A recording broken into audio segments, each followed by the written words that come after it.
Hi, I am Jennifer Purcell, and welcome to my podcast, Living with an Invisible Learning Challenge, where we will discuss, discover, and learn more about the challenges and triumphs of those with NLD and other learning challenges. I do have a website for this podcast, and it is called livingwithnld.com. I also have a Facebook, Instagram, and Twitter account for the podcast. They are all under the same name, which is Living with NLD. I also have a YouTube channel for the podcast, which can be found by Googling the title of the podcast, which is Living with an Invisible Learning Challenge. I would like to tell you about a nonprofit that I use for my research for this podcast. It is called the Nvld Project, and I use their blog for my research.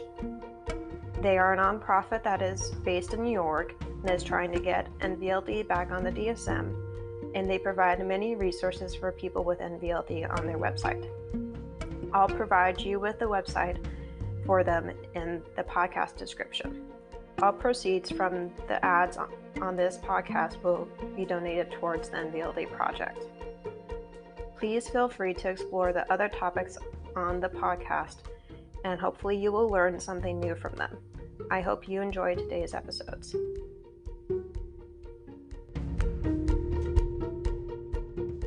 I also want to mention to you that I just launched my podcast swag on Wednesday of this week and have a page for it on my website, and I will also send you the link to it in the podcast description, and I will also send it to you in the newsletter that I usually send out on Fridays. I am now selling t-shirts, water bottles, and a backpack, and they all have the podcast logo and title on it and the tagline.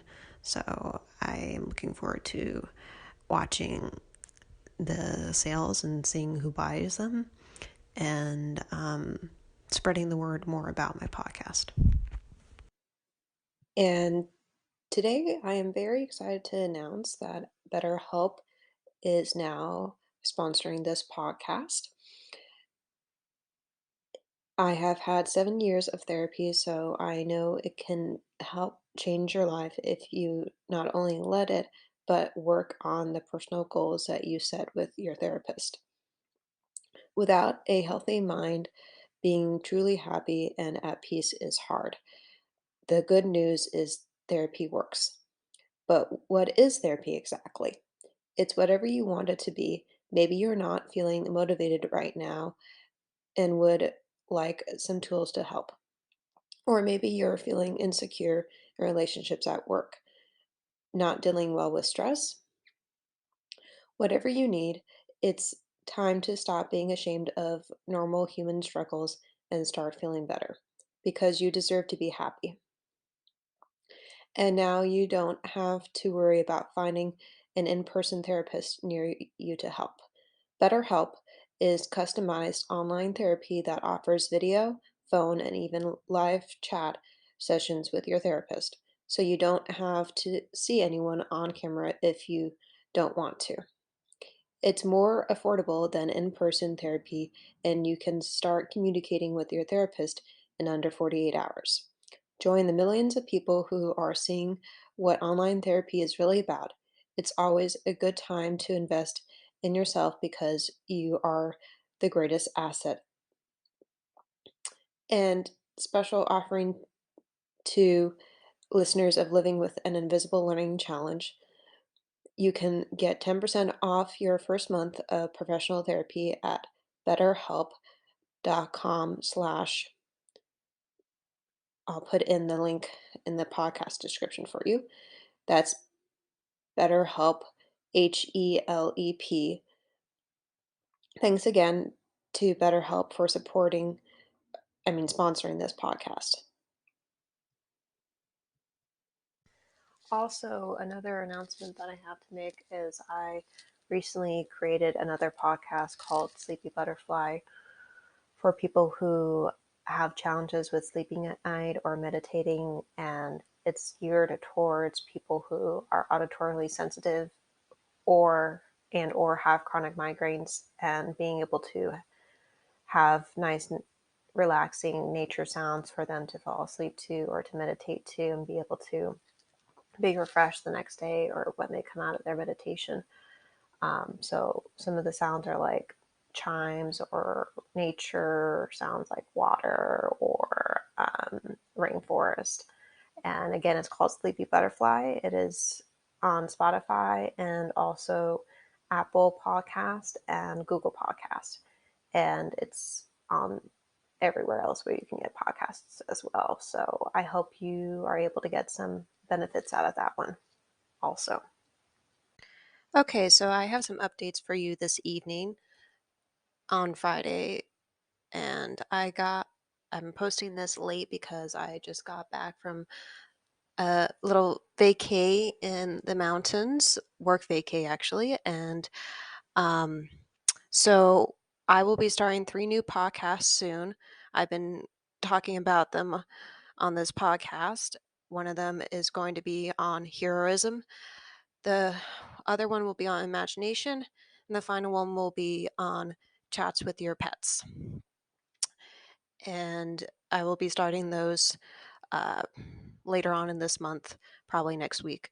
Um, and then got the logos for those finally done. And the next support group for empowering neurodivergence will be on September 15th, not sorry, 16th, on Friday instead of Saturday, the 17th, because I have a conflict on the 17th. So it'll be on the 16th.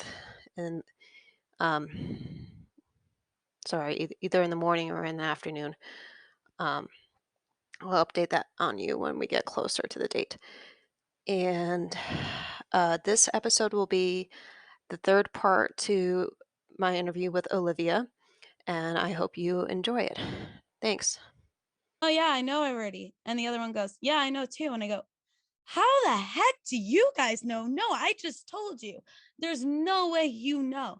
And they said, your mom told our moms in elementary, because I moved in third grade, so first grade, so around that time.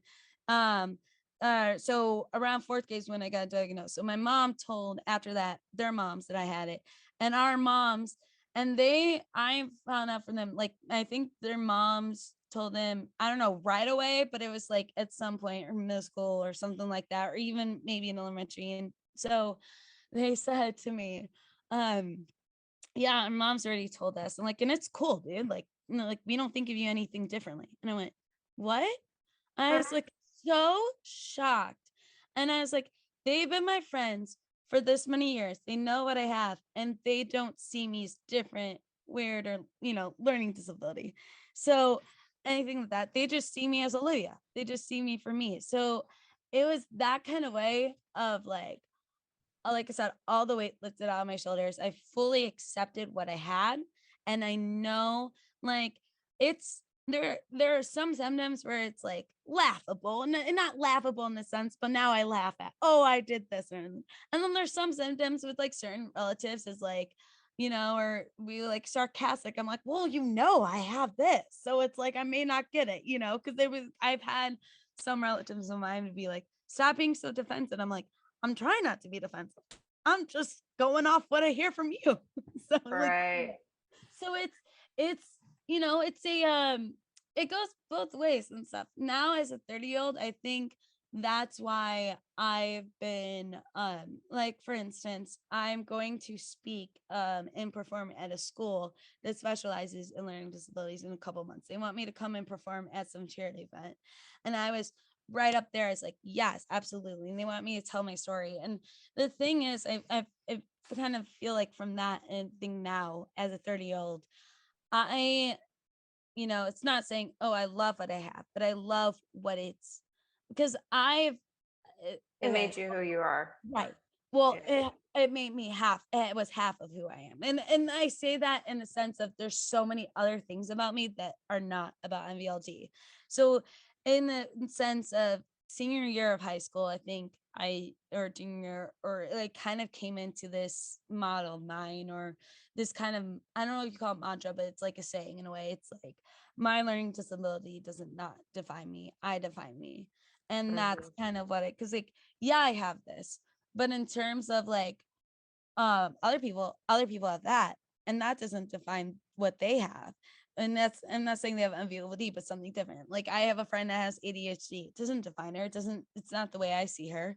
But she'll even joke about it sometimes. So it's like, it's a kind of thing of now as 30 years old, whatever I can do to like help share my experience and help someone relate, because didn't have that growing up. I felt like, I'll I'll end it with this. It felt like I was very well liked in my school. I had friends here and there, and that's not always the case with NVLD people. I would feel like I got lucky in that sense, but it was like being a very well liked person, but also feeling like a loner because Mhm. nobody else had NVLD that I knew of at the time, or like, and I didn't know that kid, that mom's son, so it's like I didn't like think about, hey, let's talk and relate to each other, that I could talk to friends and relate to them. For those that, you know, who had ADHD or something like that, we could relate in certain ways. We couldn't relate in everything. But it Right. was, or just not even about learning disabilities, but just life itself in general, in certain situations, that like crushes on boys, or crushes, like crushes in general. Like, it's that kind of thing of looking back at that and where I am now, is like, I think right now how I feel about it having now is like, it's, yes, it's a part of who I am, but that's exactly it. It's just one part of me. It's not everything. And not only that, it does not define me. Yeah. Yeah, I couldn't agree with what you were saying on so many levels because um I kind of thought of two things I've talked about on the podcast before where sometimes NLD can be a blessing in disguise. Hmm. Like where, like you were saying, sometimes it's a curse or sometimes it's a good thing with your long-term memory, which I have good long-term memory too. Um, I and would love later to know what's your earliest memory, but go on. yeah, Later. Like, and then with uh it's also kind of like a double-edged sword because like there's good things and bad things about it. And also sometimes for me, I'm still working on how to separate myself from NLD, and I did an episode about that actually because it's like, yeah, I'm more than just NLD, but sometimes it's like I have a hard time thinking about something I do as like, okay, does that relate to NLD or not? right. Yeah. So you're going through what I went through in high school. It's exactly what that is. Because there's so many, it's like me falling down the stairs and being like, I've and done then, that. yeah, yeah, exactly. But it's like that was like me, where I was it was the most embarrassing moment of my life, mostly because my cousin was a senior at the time and one of her friends caught me. He was a cute senior boy. So here I am, freshman girl, being like, and Hmm. the thing is, a few weeks later, I trip and fall, nobody else is around, and I just completely laugh at myself. Fully came in sense that I'm a klutz. And then someone did say to me not too long ago, and they were like, "Well, yeah, but if everybody was clumsy, then they would have envy, or if if clumsiness was a symptom, and which it can be in ways, because weak motor skills, but if it was, then everybody would have NVLD or something like that." And I was Right. like, oh, you're right, other people don't. So it was a way to separate that from Yeah. NVLD, and so for what you're going through right now, yeah, I've been there. I have experienced that so much. And yeah, there are times where it's hard to separate it, because it comes So with that, ingrained. right? And we just don't like, and some things we just don't know. And it's, yeah, I totally see where you're coming from with that. Sorry, don't mean to like laugh or anything. I'm not laughing. I'm laughing with you, not at you. It just No, one. it's okay. I get that. I Yeah. do that a lot too.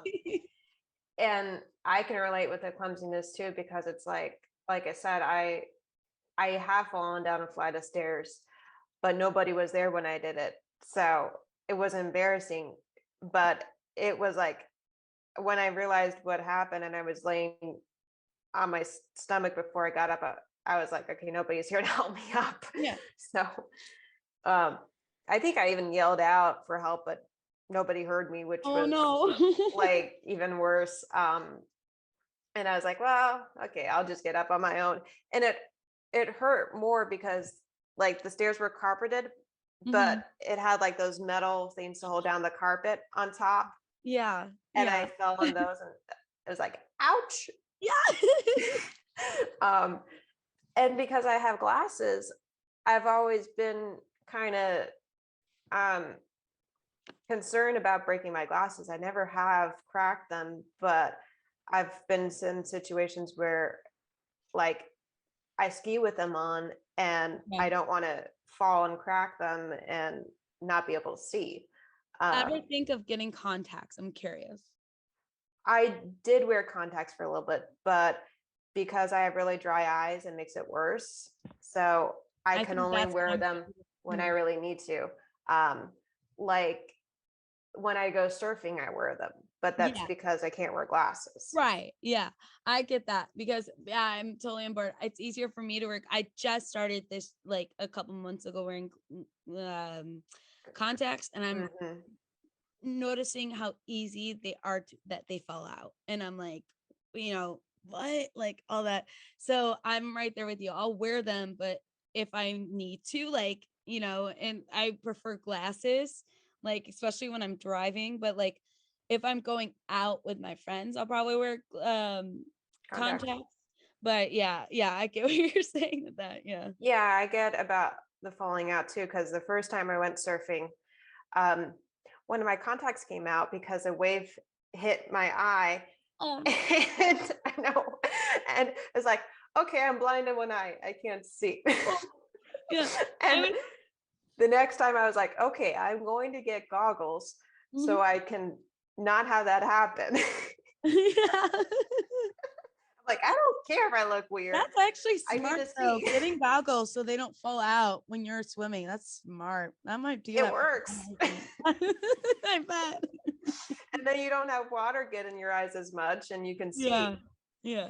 Um, so a little bit of a different topic, but it seems Yeah. like you have some support from your family and friends I do. with Yeah. NLD. Yeah. I've been my parents were if they uh could give like any advice to any parent is definitely just to listen to your kid because your Hmm. kid is just going to talk and talk and talk and everything like that. And I think because they had two older kids as well, they noticed my differences. So, and also, and I will say this, like, I know public schools are required by law here, I think, at least in the United States, to have learning resource programs for kids with learning disabilities, not special ed for kids with more developmental. I mean, it could be. I think it might be also special ed, but family kind of after my friends, I kind of with that. I did that with my family members, and my family members do that, and it gives the opportunity to let me tell people on my own terms and on my own time, hey, I have NVLD when I'm ready. And sometimes I'll tell strangers right away. And sometimes I'll tell them weeks after I know them. It just, or months. It just depends. Because it's the kind of thing where it's like, oh, well, you know, they're they're a friend of a friend and we're all together and that it just Hmm. makes sense and less awkwardness because I hate awkwardness. I don't know about you, but I've I've been told I'm very empathetic in the sense that if I watch something awkward on screen, I have to walk away or like I have to fast forward it. I don't do that all the time with especially with people, but I have to. But like in real life situations, if it gets awkward, the only one way I could say how it's not going to get awkward is tell them I have MVLD. But it's only on, like I said, my own terms, my own time, and when I feel like it. Because sometimes I don't feel like it, and yeah, and I'm very, I would say this like growing up wise, like I'm very thankful for that support system and very like grateful for it too, in the sense that I like if I am feeling in any sort of way. I know I could go to them for anything because that's what is was like growing up in a way. And they're not very they're non-judgmental when it comes to me, or like me telling them, hey, this is how I, am or feel. And I'm very lucky and happy, or not very lucky and very thankful for that. Yeah. Yeah, fortunate. Yeah, I can relate to what you were saying about uh having a supportive family and friends, because I do too. And I know not everybody with NLD has Yeah. that or other learning challenges. Um, but for me, I can relate to the like cues, or I'll call them code cues your friends and family came up with, because like we've had to come up with like code words, because sometimes when I'm talking, either because it's NLD or my chronic migraine, I don't notice my tone being like snappy and like Mhm. argumentative, or feel like I'm mad. But it's like, no, I'm not mad with you. I'm mad at myself and the fact that I have another migraine. Right. Um, Yeah. and so they'll just say prickly or something like that, or they'll ask me, does my head hurt? I'm like, yeah, it usually hurts every day. So, Yeah. but now I've gotten to the point where sometimes I can notice it, and I try to take a breath and I try to apologize Mhm. for it, or I just try to say, hey, my head's really hurting today. If I sound this way, that's why. It's not you. Yeah. Um, and that helps, because then they know why. If you're talking to your family or your friends, they know why, and they don't blame you for it, Right. Yeah. because you can't really control it. Yeah, exactly. It's like and it's kind of hard to explain that. So some people get it and some people don't in that sense of like the control. Yeah. Because there are symptoms where I was younger where I can remember of like, for instance, I think, or not even that. I remember my parents when they told me, like when I was younger, I mistook like happy surprise for being scared or something like that. Mm, And I in that regard, now I know the two differences now as an adult. But it's, yeah, so I could like relate to that of they don't get it and they try to get it. Sometimes it gives them unsolicited advice. Like sometimes I just want to listen to a story and they just want to give me advice of that.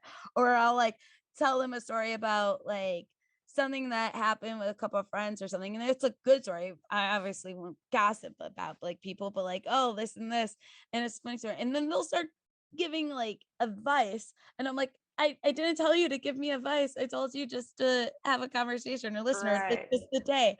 So it's that kind of thing of kind of like a trying to find the equal balance of like, Mhm.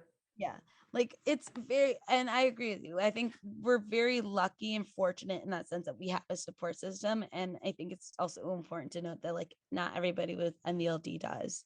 And that's, I mean, I think one of the biggest reasons why is because people don't understand NVLD, or like Right. their relatives don't. And it's not that maybe they don't even take the time to look it up or go and understand it and everything like that.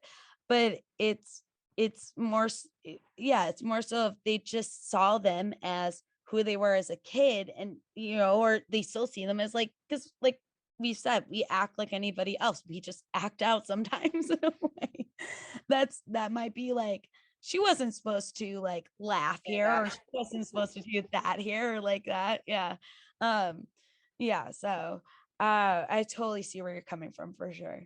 Yeah, I can relate to some relatives not understanding it, because I remember when I was interviewing somebody else for the podcast, um, and then my heart went out to her. She said that sometimes her dad doesn't really get the NLD because he thinks it's a excuse for her to be stupid. And Oh, it's like, gosh. I it's like, no, it's not. And Not at all. that could be true for other people as well, thinking that. But you're not stupid when you have NLD. You're actually sometimes smarter in other ways Yeah. because of the audio stuff that you get that people may not Mhm, faster and having better memory and mhm. um, working harder to get things. You're more determined, and for me, I'm more patient. Yeah. Um, I'm same with the patients, yeah. yeah. And Um, sounds like but your dad, and it just sounds like your dad just doesn't wanna learn about it or just thinks he like there's some people out there in the world that when they perceive information and they get information, oh gosh, it was oh yeah, I my agree. I think maybe her dad didn't want to learn about it. yeah, oh, I always forget though. So in college, I learned this. It's like egotistic or each Egotistical. ecological. Yeah, and then there's the other word that also is an E. It's like, for instance, I learned this of like I went to go study abroad in Rome, Hmm. um, and my communication teacher brought this up. I think, and I could be totally wrong with ego. What is it? Ego. Egotistical. Yeah. Where I think with that word is like she explained it, my teacher explained it is like, for instance, like because we're in America, there are people who think like America's the best or America's Hmm. this and everything like that. Versus like, and then there are the other E word, which I wish I knew at the top of my head, but it's like where then there's the other kind of person who's like, yeah, my country's great in these things, but other countries are also great in these things. So she's kind Mm, of putting it in that kind of retrospect of like, hey, we're in Italy. They do things differently here. They like their culture's a bit differently. They may do this, like, for instance, like here's a fun example. Our rock and roll sign like this in Italy means I want to F your wife. Like, huh. yeah. So if you do that to somebody, it's an insult to somebody. If you do that to like another person, and literally someone in class goes, no wonder that guy was giving me weird looks at the club last night.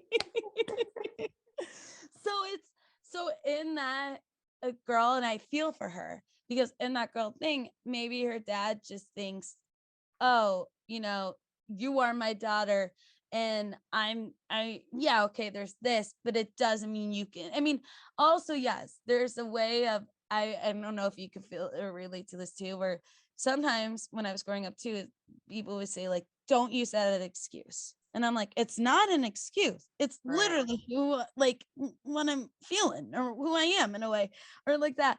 Cause like, yeah, I could get defensive and I can that, which I understand in that retrospect of other people saying, don't use an excuse or don't, try to learn from it. Yeah, we can learn from it, but it doesn't mean we're stupid. Cause yeah, we are. I will say this. I think a bunch of NVLD people are very smart in certain ways. Like, for instance, too, like in high school, I was told I'm a great writer. I mean, obviously, writing a book is different than like writing like smaller stories or something that Right. where English was my favorite class, math I hated, and it could be for somebody else with MELD, they love math and hate English, so it's yeah, I feel for her. I feel for that girl.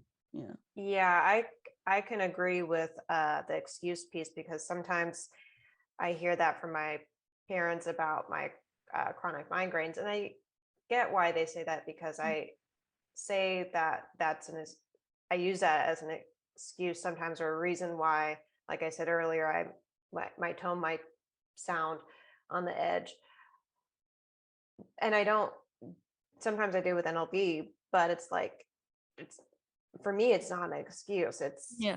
It's a obvious, valid reason for me to be acting that way. I And like that. Obvious about I like that better than saying like better than saying it's part of who I am. It's more, yeah, it's a reason why I'm acting that way. I like that. I'm gonna probably use that next time go someone ahead. Yeah. Um, and you know what I was going to ask you next. Well, actually, before I ask you another question, I was thinking with the long-term memory. My earliest memory, I don't know why I have this memory, but like I remember being in the house that I was born in, and I was like a baby back then. Mhm, But the only memory I have from that house is like sitting on a very oval shaped rug, mhm, and it was a small one. And I remember being remember the on the rug, there was a rocking horse, like a picture of it. Yeah. And I told my parents about that before, and I'm right because there was a rug in that house that had a rocking horse on it that was made for me. How old were you? Could do you know how old you were? How old do you think you were? Feel you were? Like, is Before toddler one, because we moved to another before house when I 1? was one. That's Yeah. amazing. See, for me, oh my God, I love that you said that because okay, Because no, that's very I detailed. remember last night in my crib, and it freaks people out when I say that. They don't believe, like, some people believe in that, but like so what happened for me was I thought maybe I was like 3.5, 4, because I got told that memory starts, or like your long-term memory way back then, or read, I'm not told, but like read there, but I think memory just people, and I also read that anybody can remember pretty much I guess it's got to be like some event, and for me it was this, and I Mhm. remember it so clearly because I was in my crib. I woke up because I felt something go across my bare leg, like I was like in like, yeah, Oh, like so crawl? yeah, crawl against my rear leg, and my nightlight saw a black spider crawling in my crib. So I got so scared, and I like made my way out of my crib because I wanted to go to my mommy and my daddy. So Oh. came all the way to the hallway, like ran down the hallway or waddled all the way to the hallway, whatever I was doing, opened the door, and I just remember like my like the light going on in the hallway going on my parents' faces, and my dad's like, Olivia, and my mom pops up right behind him, is like, what are you doing up? Or like, how did you get here? Like, they were shocked. And I was like, Spawa. I swear to God, I remember saying not spider, but Spawa, Spawa. That's all I could say. So my mom picks me up and brings me back. My dad follows her a little bit afterwards, and they're looking all around my bedroom for a spider and that. And they tell me it's long gone. Don't have to worry about that. All that kind Oh. of thing. The next day, my crib for some reason was gone. I swear to God, it was the next day. And there was already a bed there, like a day bed there, so at some point I was going to go in because I remember the day bed still being there like that. Mhm. And that was my new bed. So first night sleeping in there, and my parents said to me, I'm a big girl now, so I'm trying to be a big girl, or that kind of thing. And because I remember. And today I am very excited to announce that BetterHelp is now sponsoring this podcast. I have had 7 years of therapy, so I know it can help change your life if you not only let it, but work on the personal goals that you set with your therapist. Without a healthy mind, being truly happy and at peace is hard. The good news is therapy works. But what is therapy exactly? It's whatever you want it to be. Maybe you're not feeling motivated right now and would like some tools to help. Or maybe you're feeling insecure in relationships at work, not dealing well with stress. Whatever you need, it's time to stop being ashamed of normal human struggles and start feeling better because you deserve to be happy. And now you don't have to worry about finding an in person therapist near you to help. BetterHelp is customized online therapy that offers video, phone, and even live chat sessions with your therapist. So you don't have to see anyone on camera if you don't want to. It's more affordable than in person therapy, and you can start communicating with your therapist in under 48 hours. Join the millions of people who are seeing what online therapy is really about. It's always a good time to invest in yourself because you are the greatest asset. And special offering to listeners of Living with an Invisible Learning Challenge. You can get 10% off your first month of professional therapy at betterhelp.com/. I'll put in the link in the podcast description for you. That's BetterHelp, HELEP. Thanks again to BetterHelp for sponsoring this podcast. Also, another announcement that I have to make is I recently created another podcast called Sleepy Butterfly for people who have challenges with sleeping at night or meditating, and it's geared towards people who are auditorily sensitive or have chronic migraines, and being able to have nice relaxing nature sounds for them to fall asleep to or to meditate to and be able to be refreshed the next day or when they come out of their meditation. So some of the sounds are like chimes or nature sounds like water or rainforest. And again, it's called Sleepy Butterfly. It is on Spotify and also Apple Podcast and Google Podcast. And it's on everywhere else where you can get podcasts as well. So I hope you are able to get some benefits out of that one also.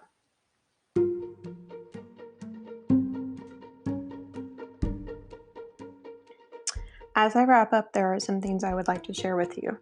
I do have a website for this podcast. It is called livingwithnld.com. I also have a Facebook and Instagram page for this podcast. It is called Living with NLD. I will include the links for those in the description. In conclusion, I would like to hear from my audience. If you know individuals with NLD that I could interview for this podcast, please email me at livingwithnld@gmail.com. What are you interested in learning about NLD? I know I'm not an expert, but I do know I have the living experience of having it. I would like you to practice journaling about your gifts and differences. Also, see if there is a way that you can make that difference become easier for you to do than it originally was. Thank you for listening today, and please go to my YouTube channel and subscribe to it.